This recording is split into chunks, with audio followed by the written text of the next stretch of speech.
శ్రీవేంకటేశాయ నమః. హరే రామ రామ రామ హరి హరి. హరే కృష్ణ కృష్ణ కృష్ణ హరే హరే. హరే రామ రామ రామ హరే హరే. హరే కృష్ణ కృష్ణ కృష్ణ హరే హరే. శుక్లాంబరధరం విష్ణుం శశివర్ణం చతుర్భుజం ప్రసన్నవదనం ధ్యాయేత్ సర్వవిఘ్నోపశాంతయే. యస్యేద్విరదవక్త్రాద్యాః పారిషద్యాః పరస్సతం విఘ్నం నిఘ్నంతి సతతం విశ్వక్సేనం తమాశ్రయే. అఖిల భువన జన్మస్థేమ భంగాదిలీలే వినత వివిధ భూతౌరాతరక్షైకదీక్షే. శృతి శిరసి విదీప్తే బ్రహ్మణి శ్రీనివాసే భవతు మమ పరస్మిన్ సేముషీ భక్తిరూపా. నిరుపమ గుణసింధుర్నిత్యలక్ష్మీ సమేతో నిఖిల నిగమ వేద్యో నిస్తులో వెంకటేశః. నిజచరణ సమర్చాసక్త భక్తౌఘరక్షి నివసతి హృదయే మే స్వాంఘ్రిభక్తిన్ వితన్వన్. నారాయణం నమస్కృత్య నరం చైవ నరోత్తమం దేవీం సరస్వతీం వ్యాసం తతో జయముదీరయేత్. కృష్ణాయ వాసుదేవాయ దేవకీ నందనాయ చ నందగోపకుమారాయ గోవిందాయ నమో నమః. శ్రీలక్ష్మీవల్లభారంభాం విఖనో మునిమధ్యమాం అస్మదాచార్యపర్యంతాం వందే గురుపరంపరాం. అస్మత్శ్రీ గురుచరణారవిందాభ్యాం నమః. పరమగురుభ్యో నమః. సర్వగురుభ్యో నమః. నిదాఘానామ యోగజ్ఞస్తస్య శిష్యో అభవత్పురా. దివ్యే వర్ష సహస్తేతు సమతీతేస్య తత్పురం జగామస ఋషభశిష్యం నిదాఘమవలోకతుం. సతస్య వైశ్వదేవాంతే ద్వారాలోకన గోచరః. కృష్ణ వాసుదేవ నారాయణ ముకుంద మాధవ శ్రీహరి గోవిందాన్ని దివ్యనామాల్ని స్మరిస్తూ ఈ చైత్రమాసం విశేషమైనటువంటిది. ఎందువల్లంటే ఈ చైత్రమాసంలోనే భగవానుడు మానవ జాతికి మార్గదర్శనం చేయడం కోసం రామభద్రుడుగా అవతరించారు. ఈ చైత్రంలోనే ప్రతిరోజు ఆ శ్రీవారు నిత్యోత్సవాలు ఒక 40 రోజులు ప్రతిరోజు కూడా అన్నమయ్య పాటలు వింటూ సాయం వేళలో విహరిస్తారు. ఈ చైత్రమాసంలోనే శ్రీవారు ఆ చైత్య ఈ తాపోపశమనం ఈ ఋతువులో వచ్చేటువంటి ఈ వసంత ఋతువులో వచ్చేటువంటి ఆ తాపాన్ని పోగొట్టుకోవటానికి 3 రోజులు చక్కగా సుస్నాతులవుతారు. స్నపన స్వీకారం చేస్తారు.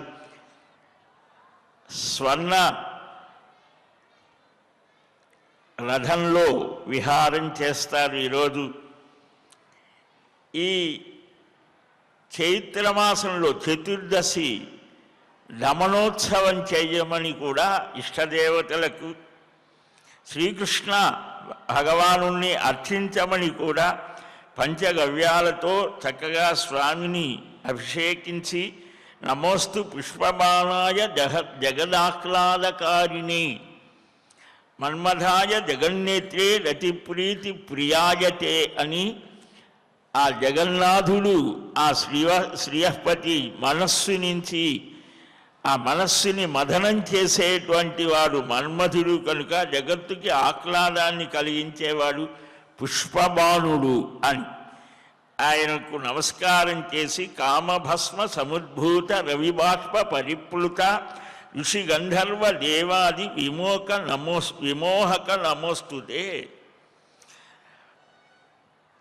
అన్నిటినీ కూడా మోహింపచేసేటువంటి వాడు మన్మధుడైతే మన్మధుణ్ణి కూడా మోహింపజేసేవాడు. సాక్షాన్ మన్మథ అని స్వామికి పేరు.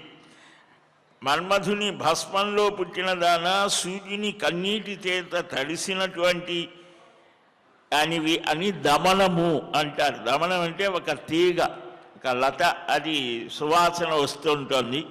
ఆ దమనంతో భగవంతుణ్ణి ఈ చైత్రమాసంలో ఏకాదశి, ద్వాదశి, త్రయోదశి, చతుర్దశి, పూర్ణిమ ఈ రోజుల్లో చక్కగా అర్చించాలి. సర్వతోభద్ర మండలం కలశస్థాపన చేసి ఆ లక్ష్మీపతిని అర్చించాలి అని పూజార్థం దేవదేవస్య విష్ణోర్లక్ష్మీపతే ప్రభో దమనత్వమిహాగచ్చ సాన్నిధ్యం కురుతే నమః అని 8 దిక్కులకు కూడా ఆ స్వామిని భావిస్తూ పూజించాలి.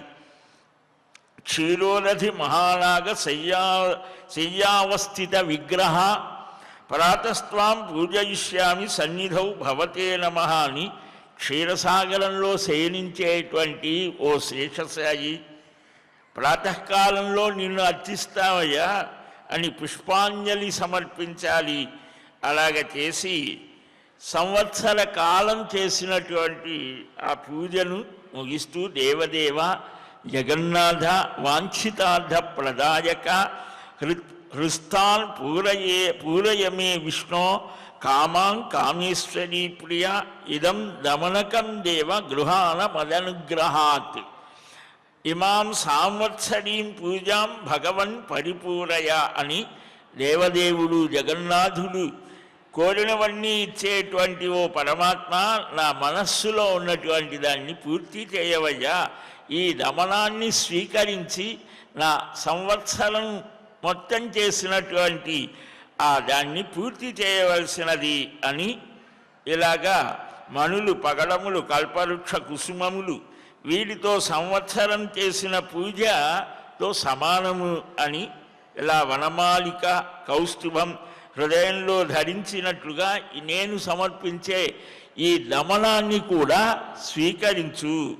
జ్ఞానంతో కానీ అజ్ఞానంతో కానీ చేసినటువంటి నా అర్చన దాన్ని నీ అనుగ్రహం చేత సంపూర్ణమైన ఫలం ఇచ్చేట్టుగా చేయవయ్యా, నీకు నమస్కారం అని ఇలాగా చేయాలి అని కృష్ణ చతుర్దశిలో నృసింహ డోలోత్సవం చేయాలి అని చైత్ర పూర్ణిమ రోజున చిత్ర వస్తువు దానం చెయ్యాలి అని చైత్ర శుక్ల ఏకాదశి కానీ పూర్ణిమ రోజు కానీ సంక్రాంతి రోజు కానీ వైశాఖ స్నానాన్ని ఆరంభించాలి అని కూడా, అంటే రవి మేష సంక్రాంతి వైశాఖ మాసం అంతా కూడా చేస్తాను.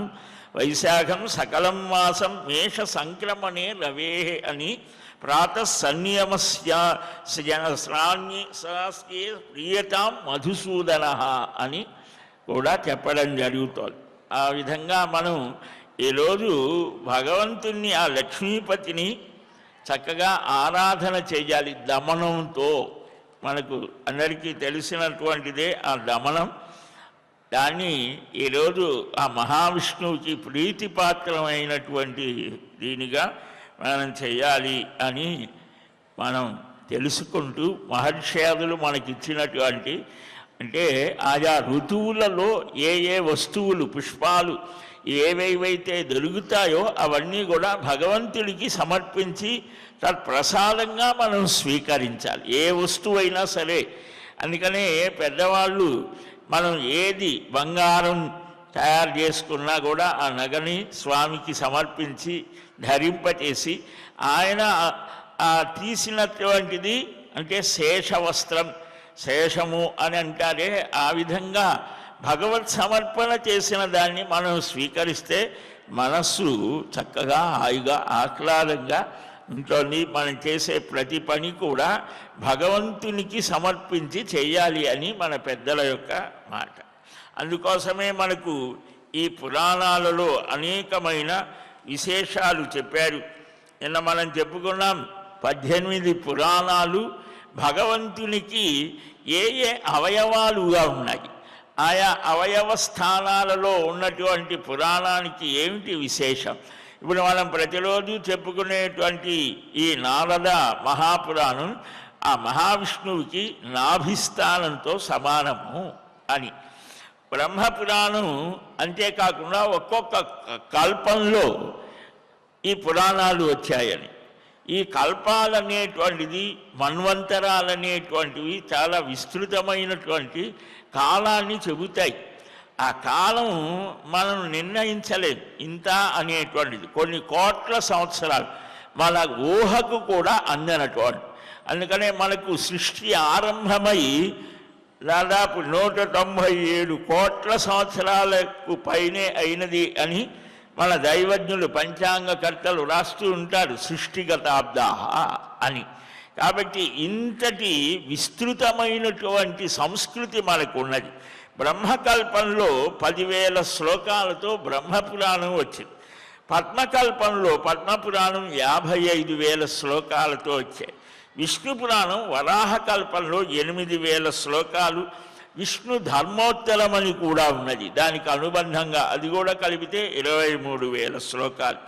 వాయుపురాణం శ్వేతకల్పంలో 24,000 శ్లోకాలు. భాగవతం సారస్వత కల్పంలో చెప్పబడింది 18,000 శ్లోకాలు. భవిష్య పురాణం అఘోర కల్పంలో 31,000 శ్లోకాలతో. ఈ నారద పురాణం బృహత్కల్పంలో 25,000 శ్లోకాలతో ఈ నారద మహాపురాణం చెప్పడం జరిగింది. తర్వాత మార్కండేయ పురాణం మధుర కల్పంలో 9,000 శ్లోకాలతో వచ్చాయి. అగ్నిపురాణం ఈశాన కల్పంలో 8,000 శ్లోకాలతో. బ్రహ్మవైవర్తం రథంతర కల్పంలో 12,000 శ్లోకాలతో. లింగపురాణం అగ్నికల్పంలో 11,000 శ్లోకాలతో వచ్చింది. అలాగే వామన పురాణం కూర్మకల్పంలో 14,000 శ్లోకాలతో. స్కాంద పురాణం తత్పురుష కల్పంలో 1,00,000 శ్లోకాలు అన్నారు, ఇవాళ 82,000 అట్లా దొరుకుతాయి.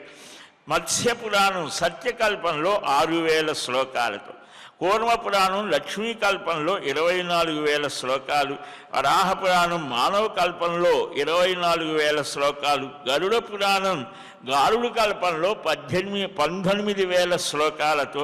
బ్రహ్మాండ పురాణం భవిష్య కల్పంలో 12,000 శ్లోకాలు. మొత్తం కలిపితే 4,00,000 శ్లోకాలతో ఈ మహాపురాణాలు మనకు వచ్చాయి.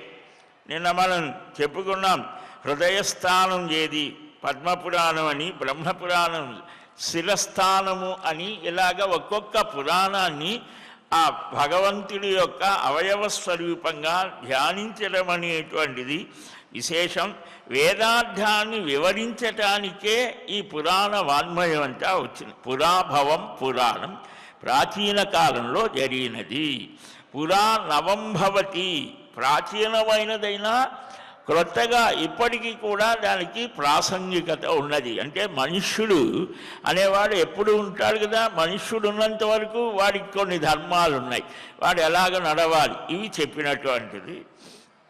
కాబట్టి ఇలాగా వేదార్థాన్ని వివరించడానికే పురాణాలు పుట్టుకొచ్చాయని వ్యాస భగవానుడు 5,000 సంవత్సరాల నాడు ఈ పురాణ విభాగం, వేద విభాగం చేశాడు. ముందు ఋగ్వేదాన్ని పైలుడికి అప్పగించాడు, యజుర్వేదం వైశంపాయన మహర్షికి, అలాగనే సామవేదం జైమిని, సుమంతులు అధర్వణ వేదం, ఇతిహాస పురాణాలు రోమహర్షణ సూత మహర్షికి అప్పగించారు. ఈ సూతుల వారి కుమారుడే ఉగ్రశరవుడు అని, సౌతి అని కూడా భాగవతం భారతం ఇవన్నీ కూడా ఆయనే మనకు వస్తోంది. సుమతి, ఆత్రేయుడు, అకృతవ్రణ, సావణి, శాంసపాయనుడు అని ఈ శిష్య పరంపర లోకంలో పురాణానికి కూడా ఒక గురు పరంపర ఉన్నది. ఆ గురు పరంపర ద్వారా పురాణాలు లోకమంతా కూడా విస్తృతంగా వచ్చి మానవ జీవితాన్ని ప్రభావితం చేశాయి. సరే, ఈ పురాణ వాన్మయంలో మనకు బ్రహ్మపురాణం, విష్ణు పురాణం ఇలాగా అన్నీ కూడా భాగవతం జరుగుతున్నది. చాలా వరకు పురాణాలని ఇక్కడ స్మరించుకోవడం జరిగింది. దీనిలో తత్వము, తీర్థ విశేషాలు అన్నీ కూడా వస్తాయి అని కూడా చెప్పుకున్నాం. సరే, నిన్న మనం ఈ జడభరతోపాఖ్యాలు హితాన్ని చెప్పవయ్యా, మోహాన్ని నశించే హితాన్ని చెప్పు అని అంటే, శ్రేయస్సులు మనుష్యులు కోరుకునేవి చాలా ఉన్నాయి. ప్రియమైనది వేరు, హితమైనది వేరు. ఈ ప్రియమైనది మనకిష్టమైనది. చిన్నపిల్లలు కూడా నాకు ఇష్టం ఇదే అంటారు. కానీ ఆ తల్లి ఏం చేస్తుంది? వాడికి హితమైనది ఇస్తోంది. తాత్కాలికంగా కొంచెం బాధ కలిగిన పరిణామంలో అది సుఖాన్ని కలిగిస్తోంది. కాబట్టి ఇక్కడ ప్రధానమైనటువంటిది ఆత్మయందు మనస్సుని నిలపడమే అనేటువంటిదే పరమార్థము అనేది నిన్న నిశ్చయం చేశారు. కనుక సత్యాన్ని తెలుసుకోవడం, ఈ వేణు రంధ్రములు వేణుగానం చేస్తూ ఉంటే మనం వింటూ ఉంటాం. ఒక్కటే వాయువు ఆ పూరణ చేయడం చేత ఇది మందరమని, ఇది షడ్జమని, ఇది గాంధారము అని, ఇలా ఇది తారాస్థాయి అని ఆ సంగీతవేత్తలు ఆ వాయువు యొక్క పూరణ చేత వచ్చిన శబ్ద ప్రకంపనల్ని బట్టి వారు సరిగా మా పదాని సా అన్నారనుకో. ఆ సా ఎప్పుడు వచ్చింది, ఎలాగ వచ్చింది, ఇలాగ దాన్ని అనుసరించి ఆ పేర్లు పెట్టారు. కానీ ఈ పూరణ చేసే వాయువు ఒక్కటే. అలాగనే దేహాదులలో ఉండేటువంటి ఆ ఆత్మస్వరూపం ఒక్కటేనయ్యా. భౌతికమైనటువంటి ఆ శరీరాలు భిన్న భిన్నంగా, ఒకటి తెల్లగా, నల్లగా, లావుగా, సన్నగా, పొట్టిగా, పొడుగ్గా, ఇలాగ భేద స్థితులు ఉంటాయి. అక్కడ షడ్జాది స్వరభేదాలు వచ్చినట్టుగా ఇక్కడ రూపభేదం బాహ్యకర్మ ప్రవృత్తుల చేత ఏర్పడింది మాత్రమే. రూపాది భేదాల చేత ఇలాగ దేవ, మనుష్య, తిర్యక్, పశుపక్షి రూపాలు భిన్నంగా ఉంటాయి. కానీ ఈ ఆచరణలో సమానమే. ఇది కొంచెం దృఢంగా అనుభవంలోకి తెచ్చుకోవడానికి ఇంకొక విశేషం చెప్తాను అని ఆ సనందన మహర్షి పూర్వం ఒక మహానుభావుడికి జ్ఞానోపదేశం చేశాడు. ఎవరైనా రుభుర్నామా భవత్పుత్రో బ్రహ్మణ పరమేష్ఠిన. పరమేష్ఠి అయిన బ్రహ్మకు, చతుర్ముఖ బ్రహ్మగారికి రుభు అనే కుమారుడు ఉన్నాడు. అంటే ఆయన మానసికమైన సంతానం కొందరు, అంటే మనస్సుతో భావించాడు.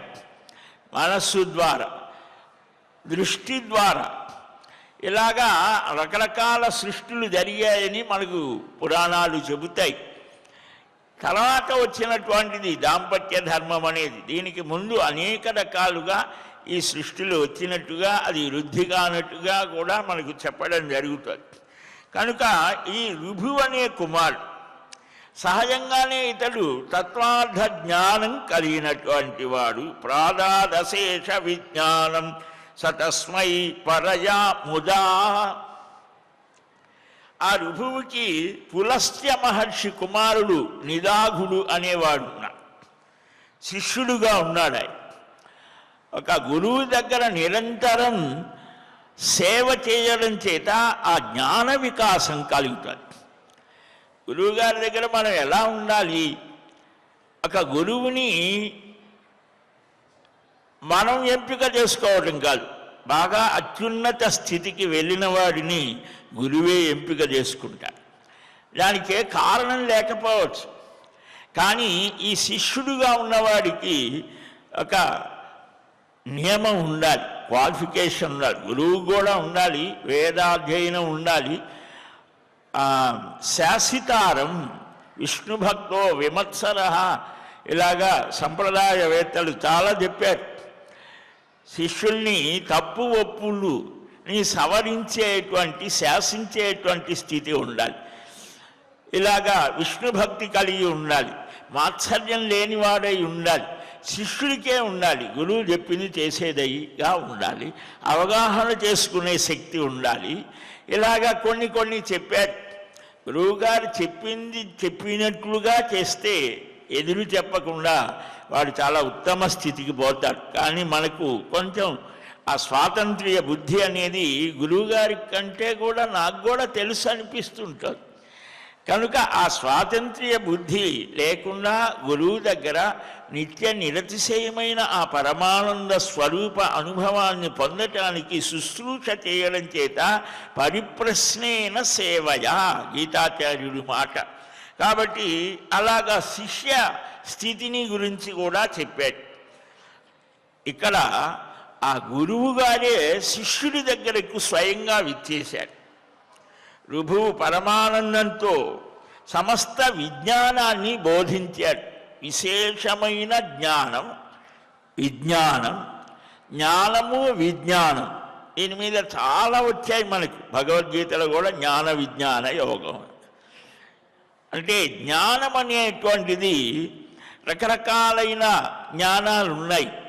కానీ అధ్యాత్మ జ్ఞానం, భగవద్జ్ఞానం, గ్రంథాల ద్వారా పొందినటువంటిది కొంత జ్ఞానం. అని విజ్ఞానం అంటే అది వానికి అనుభవంలోకి వచ్చినదై ఉండాలి. ఈ విజ్ఞానాన్ని బోధించాడట. ఇలాగ తత్వజ్ఞానం కలిగిన నిదాఘునికి అవాప్త జ్ఞానతత్వస్య నస్యాద్వైత వాసన, ఆ అద్వైత వాసన కలగలేదని రుభువు ఊహించాడు అని చెప్పినా. కానీ అంటే ఆ వేదముల యొక్క సారతమమైనది ఏది? ఇక్కడ చాలా ప్రశ్నలు ఉన్నాయి. నిన్న మనం చెప్పుకున్నాం, వేదం అనేది ఒక వృక్షం లాంటిది. ఆ వృక్షానికి అనేక శాఖలు ఉన్నాయి, కొమ్మలు. ఆ కొమ్మల ద్వారా కాయలు, పుష్పాలు ఇవన్నీ వస్తాయి. దేని యొక్క స్థితి దానిదే విశేషంగా ఉంటుంది. కానీ వీటన్నిటికీ మూలమైనటువంటిది ఆ వృక్షం అనేది. అది మనం మర్చిపోతే అస్తిత్వమే పోతాం. అలాగనే వేదం అనేది ఒక కల్పవృక్షం లాంటిది. ఆ కల్పవృక్షానికి ఆరమగ్గిన పండ్ల లాంటివి ఈ ద్వైతాద్వైత విశిష్టాద్వైత సిద్ధాంతాలు, అనుభవాలు. అవే అనుభవాలు కూడా అవే ఆచరణాత్మకమైన స్థితి. వీటన్నిటినీ మనం సంగ్రహంగా అయినా గ్రహించాలి. మన సనాతనమైనటువంటి ధర్మంలో 20 దాకా ఉన్నాయి సిద్ధాంతాలు. కానీ ఆ మూడింట్లోనే అవన్నీ కూడా కొద్దిగా అటు ఇటుగా వస్తాయి. సరే, ఈ జ్ఞానాన్ని పొందిన నిదాఘుడు తన తండ్రి నివసించేటువంటి నాగరం అనే పట్టణానికి వెళ్ళి ఉన్నాడు. అది దేవికా నది అని ఉన్నది. ఆ నదీ తీరంలో ఉన్నాడు. అది సర్వ సంపదలతో ఉండేది, అతి సుందరమైన ఉద్యానవనాలతో ఉండేది. మనకు ఎక్కడా కూడా మన పురాణాల్లో కానీ కావ్యాల్లో కానీ అసంతృప్తి, అసహనము ఇవేవి ఎక్కడా ఉండవు. మనకు రామాయణం మనం చూసినట్లయితే అయోధ్యని వర్ణిస్తూ ఎంత అద్భుతంగా వర్ణిస్తారు. అందరూ కూడా సుఖంగా, శాంతిగా, సంతోషంగా జీవించారు. అక్కడ నటులు ఎలాగా నాట్యాలు, నాటక ప్రదర్శనలు ఇచ్చారు. ఆ దేవోత్సవాలు ఎలా జరుగుతున్నాయి మనకు బాలకాండలో చాలా చక్కగా వస్తుంది. అంటే మన దేశంలో ఈ సనాతన ధర్మం అనేటువంటిది పుట్టినప్పుడు ఇంకా ఏమీ లేవు. కాబట్టి ఎవడి ధర్మాన్ని వాడు చక్కగా ఆచరిస్తూ, అనుసరిస్తూ, తెలుసుకుంటూ సంతోషంగా జీవించారు. ఇప్పటికైనా సరే ఇప్పుడు కూడా మనం సరైన అవగాహన ఉంటే కేవలం ధనమో మరొకటో కాదు, సంతోషంగా జీవించడానికి కారణం మన అవగాహన అనేటువంటిదే. కనుక ఈ చక్కగా సర్వసంపత్ సమృద్ధమైనటువంటి ఆ పట్టణంలో స్వామి ఉన్నాడు. నిదాఘుడు అక్కడ ఉంటే 1000 సంవత్సరాలు గడిచిపోయిన తర్వాత ఆ శిష్యుడైన నిదాఘుణ్ణి గురువుగారు చూడాలని వచ్చాడు. ఆ గురు శిష్యుడు అలాగనే వదిలిపెట్టేసేయుడు. శిష్యుడికి ఒక బోధ చేస్తే, అందుకనే గురువు అయినటువంటి వాడు శిష్యుడి జన్మల బరువుని తీసివేయాలి, వేస్తాడు. తాను ఆ స్థితిలో ఉంటేనే కదా తీసేయటానికి ఈయన కూడా సామర్థ్యం ఉండాలి కదా. అందుకని శిష్య చింతని పోగొట్టేవాడు అంటే హృతాపహారక, అంతేగాని శిష్య విత్తాపహారక, శిష్యుని యొక్క ధనాన్ని తీసుకునేవాడు కాదు, చింతని పోగొట్టేటువంటి వాడు. అలాగనే గురువుకి చక్కగా సేవ చేయడం చాలా విశేషంగా గురు శిష్య సంబంధాన్ని విశేషంగా చెప్పాడు. వాటినన్నిటినీ, ఆ వ్యవస్థలన్నిటినీ ఇవాళ మనం ఒక హాస్యాస్పదమైన రీతిలో మనల్ని మనమే కించపరుచుకునే స్థితికి వచ్చేసి, ఒక ఆ గురు శిష్య సంబంధమే కాదు, మానవ సంబంధాలన్నీ కూడా ఇప్పుడు వచ్చినటువంటి మాధ్యమాలు కానీ మరొకటి కానీ ఏదైనా కానీ ఏళ్ల చరిత్రని చూస్తే మనం మన దేశం కోసం, ధర్మం కోసం, ఆ సంస్కృతి సంప్రదాయాల్ని కాపాడడం కోసం మహానుభావులు ఎంత సేవ చేశారో, తమ శరీర మనస్సుని ధనాన్ని అన్నిటినీ అర్పించారో చూస్తే ఒళ్ళు పులకరిస్తోంది. దానితో పాటే అవకాశవాదులు, అసూయ, మాత్సర్యం కలిగిన వాళ్ళు ఉన్నారు. రాక్షసత్వం అంటే మరేనో కాదు, అదే అసూయ, ద్వేషం, ఇవన్నీ కూడా. సరే, గురువుగారు వచ్చాడు. శిష్యుడు ఏం చేస్తున్నాడు అంటే, ఆ శిష్యుడు గృహస్థ ధర్మంలో ఉన్నాడు. గృహస్థుడైనటువంటి వాడికి వారి ధర్మాలు కొన్ని ఉన్నాయి.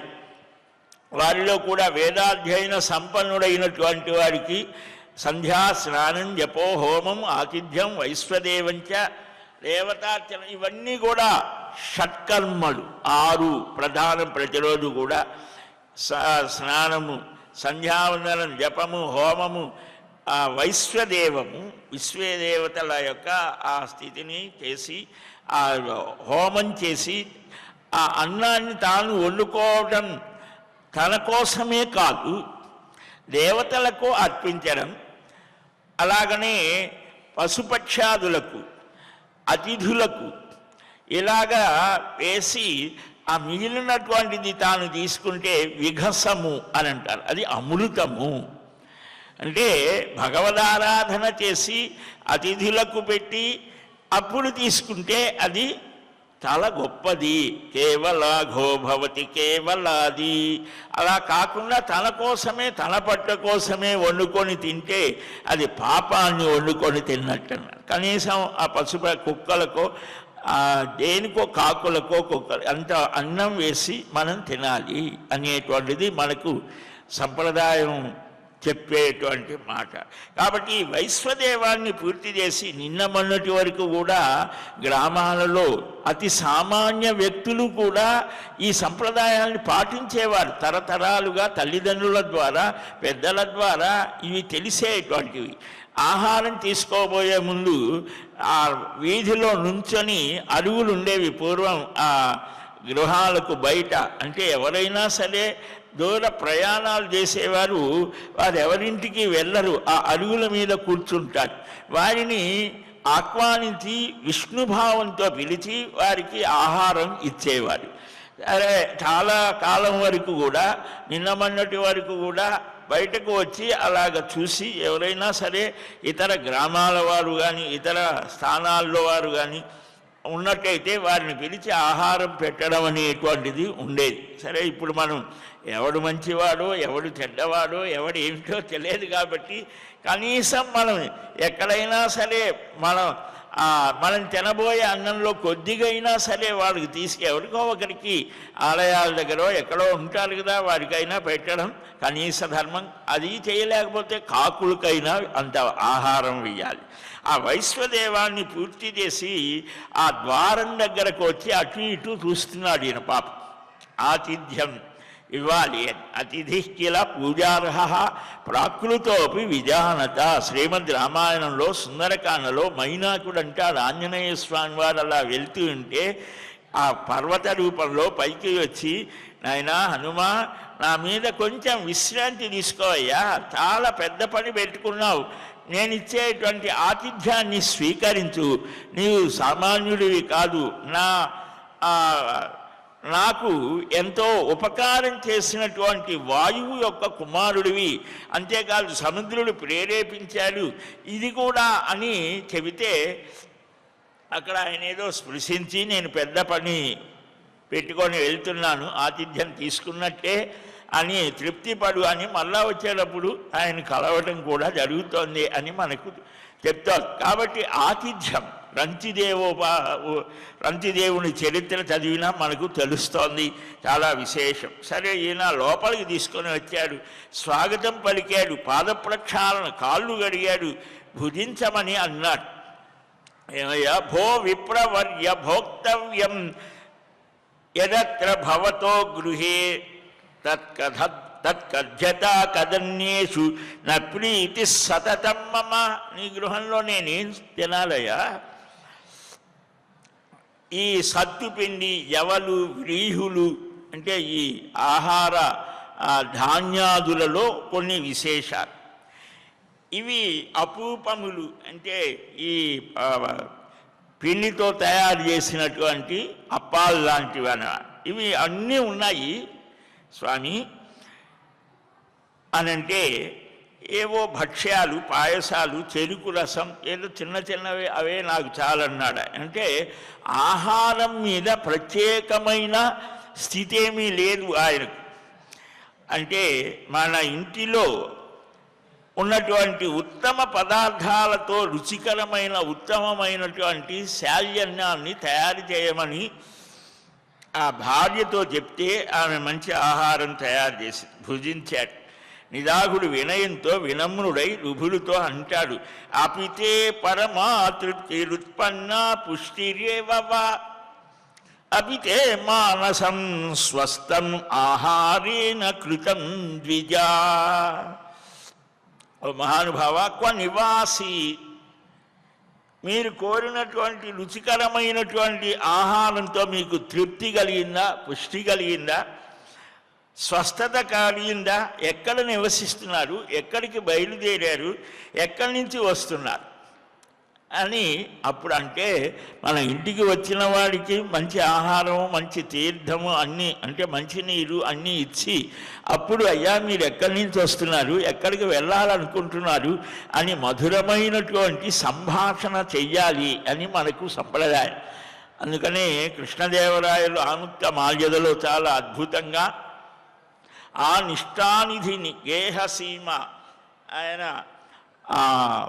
గృహంలో అర్ధరాత్రి కూడా ఎవరు మన విష్ణు చిత్తుల వారి గృహంలో ఎలా ఉండేది అని చక్కగా వర్ణన చేస్తారు. సరే, మీకు ఎక్కడికి బయలుదేరుతున్నారు అని అంటే, రుభురువాచ, ఈయన వచ్చిన లక్ష్యం ఏమిటి? శిష్యుడికి తాను ఉపదేశించినటువంటి జ్ఞానం వికసించిందా, నశించిందా, దానికోసం వచ్చాడు. క్షుధితస్య చ భుక్త్యాన్ని తృప్తిర్బ్రహ్మన్ విజాయతే నమే క్షుధా భవే తృప్తి కస్మాన్ మాన్ ద్విజ పృచ్ఛసి. తృప్తి కలిగిందా, తుష్టి కలిగిందా అని అంటున్నా. అన్నాన్ని ఆకలితో ఉన్నవాడికి ఆహారం తీసుకుంటే తృప్తి కలుగుతుంది. నాకు ఆకలి లేదు, తృప్తి లేదు అంటే ఈయన చాలా అత్యున్నతమైన స్థితి నుంచి మాట్లాడుతున్నాడు. నన్ను ఎందుకు అడుగుతున్నావు? ఆకలి అంటే మనలో ఉన్నటువంటి ఆ భూతత్వం, అది అగ్నితత్వం చేత కాల్చివేస్తే ఆకలి కలుగుతుంది. మన శరీరంలోనే పంచభూతాలు ఉన్నాయి కదా, అది దీనివల్ల ఆ భూతత్వం, పృథ్వీతత్వం తగ్గితే ఆకలి కలుగుతుంది. దాన్ని పార్థివక్షుత్ అంటారు. శరీరంలో నీరు తగ్గితే దప్పిక కలుగుతుంది, అందుకనే మంచినీరు తాగుతాం కదా. మనసు అడిగిన దానితో జీవుడికి సంబంధం లేదు. మీ నివాసం ఎక్కడ, ఎక్కడికి వెళ్తున్నారు, ఎక్కడి నుంచి వస్తున్నారు అని అడిగేవి. ఈ మూడిటి విషయంలో నేను చెప్పేదాన్ని తెలుసుకో. జీవుడు ఆకాశంలాగా సర్వవ్యాపి. ఈ జీవతత్వాన్ని గురించి చాలా చర్చలు ఉన్నాయి. సరే, ఇక్కడ ఉన్నది మనం చెప్పుకుందాం. ఎక్కడి నుంచి వస్తున్నావన్నా, జీవుడు అనేవాడు ఒక చోటికి వెళ్ళేవాడు కాదు, ఇంకో చోట నుంచి వచ్చేవాడు కాదు, ఒకే ప్రదేశంలో ఉండేవాడిని కాదు. కాబట్టి అంతటా వ్యాపించిన వాడికి ఎక్కడి నుంచి ఎక్కడకు వెళ్ళటం అనేటువంటిది ఉంటుందయ్యా. ఈ ప్రశ్నలకు అర్థం ఏమిటి? జీవుడనైనటువంటి నేను వెళ్ళేవాణ్ణి కాదు, వచ్చేవాణ్ణి కాదు. కానీ నీవు కానీ ఇతరులు కానీ అందరూ ఇంతే. నీవు నీవు కావు, నేను నేను కాను, ఇతరులు ఇతరులు కారు. ఈ రుచికరమైనటువంటి ఆహారాన్ని కోరింది జిహ్వ, ఈ నాలుక కోరి. రుచిని చెప్పేది కూడా అదే. అదేం చెప్తోంది? రుచికరమైంది నిజంగా రుచిస్తే ఉద్వేగాన్ని కలిగిస్తుంది. చాలా బాగుందండి, ఆ స్వీట్ ఇంకొంచెం అయ్యండి అనిపిస్తుంది. కాబట్టి అది ఆది మధ్యావసానాల్లో అన్నం రుచిని కలిగిస్తుంది. రుచి లేనిది రుచి కలిగిస్తుంది, రుచి కలిగితే ఉద్వేగం కలుగుతుంది. కాబట్టి మట్టితో నిర్మించిన ఇంటిని మరలా మట్టితో పైపూత వేస్తే స్థిరంగా ఉంటుంది. అలాగే ఈ పృథ్వీ సంబంధమైన, అంటే భూమి, మన శరీరంలో భూతత్వం ఉంటుంది కదా, బాగా శరీరాన్ని రుద్దితే ఏమొస్తుంది? మట్టే వస్తుంది. కాబట్టి ఈ దేహం పార్థివ పరమాణువుల చేత దృఢమవుతోంది. ఎవలు, గోధుమలు, పెసలు, ఘృతం అంటే నెయ్యి, తైలం, ఇలాగ పాలు, పెరుగు, ఇవన్నీ కూడా భూమి నుంచి వచ్చినటువంటివే. ఈ వరి అనేటువంటిది కానీ, ఈ వృక్షాలు కానీ, పండ్లు, ఇవన్నీ ఏమిటి? భూవికారమే. అందుకనే మన వాళ్ళు అంటూ ఉంటారే, చెట్టు ముందా విత్తు ముందా అనే ప్రశ్నకి అర్థం లేదు. భూమి అదే, పృథ్వీకారమే, పృథ్వీ వికారమే ఇవన్నీ కూడా. కనుక ఇలాగ ఆలోచిస్తే ఇవన్నీ కూడా భూ సంబంధమైనవి. దీన్ని తెలుసుకొని ఇష్టమో అనిష్టమో ఆలోచించు. అలాగ ఆలోచిస్తే మనస్సు శమిస్తోంది. అప్పుడు ముక్తికి ప్రయత్నం చేయాలి అని పరమార్థయుక్తమైన వచనాన్ని చెప్పాడు. అప్పుడు నన్ను చక్కగా హితాన్ని చెప్పడానికి వచ్చినటువంటి మహానుభావుడివి అని స్వామి, నా మోహం తొలగిపోయింది, నష్టో మోహ అని అర్జునుడు చెప్పినట్టుగా ఈయన కూడా అన్నా. సరే, రుభురస్మితమాచార్య ప్రజ్ఞాదానాయతే ద్విజ. నేను రుభుడనేవాణ్ణి, నీకు ఆచార్యుడను, నీకు జ్ఞానం ప్రసాదించడానికి వచ్చానయ్యా. నీకు చక్కని పరమార్థాన్ని సులభంగా బోధించాను. ఈ జగత్తంతా కూడా ఒక్కటే, భిన్నం కాదు. ప్రపంచానికి ఆధారమైనటువంటి వాడు ఆ పరమాత్మ వాసుదేవుడే. ఏక ఏవమిదం విద్ధి నభేది సకలం జగత్ వాసుదేవ అభిధేయస్య స్వరూపం పరమాత్మనః.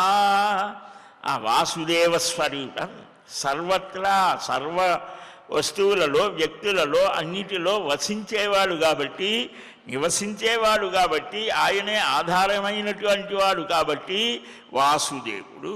ఆ వాసుదేవ స్వరూపమే. తథేత్యుక్త్వా నిదాఘేన ప్రణిపాత పురస్సరం పూజితః పరయా భక్త్యా నిశ్చితః ప్రయయౌ విభు. ఆ నిదాఘుడు ఎలాగనే పలికి పరమభక్తితో పూజిస్తే సంతృప్తితో వెళ్ళిపోయాడు. మరలా ఒక 1000 సంవత్సరాలు గడిచిపోయాయి. నిదాఘుడికి జ్ఞానం ఇవ్వడానికి మరలా వచ్చాడు. అసలు ఏం చేస్తున్నాడు? ఆయన ఊరి బయట ఉన్నాడట, ఒక అరణ్య ప్రదేశంలో ఉన్నాడు. ఉంటే ఏమి ఇక్కడ ఉన్నావు? బాగా ఎండిపోయిన వృక్షంలాగా శుష్కించిపోయి ఉన్నాడు, అరణ్యంలో ఉన్నాడు. నమస్కారం, గురువు గారే వెళ్ళి నమస్కారం. 1000 ఏళ్ళు గడిచిపోయింది కదా అంటే, మనకు 1000 ఏళ్ళు అంటే చాలా ఆశ్చర్యం కావచ్చు. కొన్ని యుగ పరిణామాన్ని బట్టి వారి శారీరక మానసిక స్థితిగతులు ఉంటాయి. మన తండ్రులు తాతలకు ఉన్నటువంటి ఆ వయస్సులో ఉన్నటువంటి ఆయా వయస్సులలో వారికి ఉన్న దృఢత్వం మనకు లేదు. కాబట్టి మన కళ్ళ ముందే ఎన్నెన్నో మార్పులు. ఇది ఆశ్చర్యకరం కాదు. సరే, వచ్చాడు గురువుగారే శిష్యుడికి నమస్కారం చేశారు. ఎందుకు ఇలాగ ఒంటరిగా ఏకాంతంగా ఉన్నామంటే, ఇప్పుడు రాజుగారు లోపలికి రాజ్యప్రవేశం చేస్తున్నారు, జనసమూహం ఎక్కువగా ఉన్నారు, అందుకని వాళ్ళంతా వెళ్ళిపోతే నేను వెళ్దామనుకుంటున్నాను అని అన్నాడు.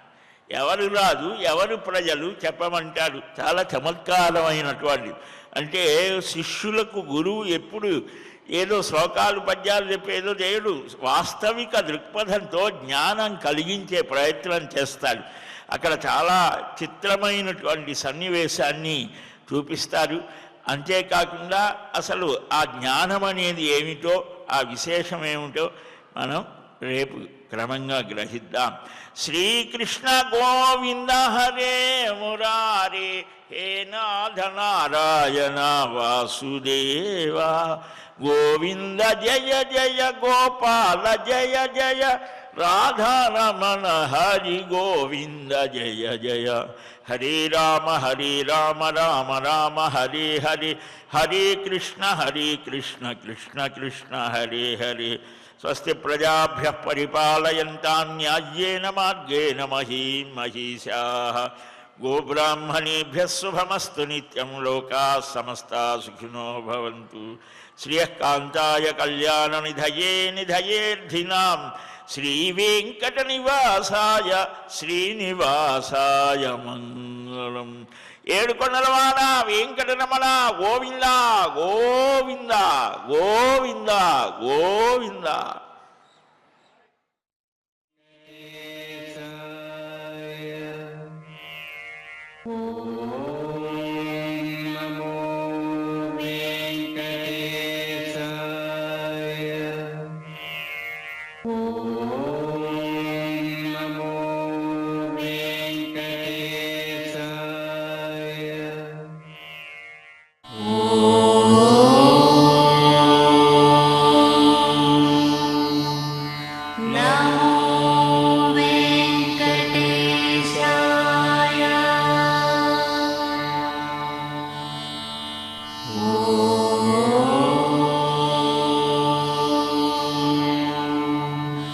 Now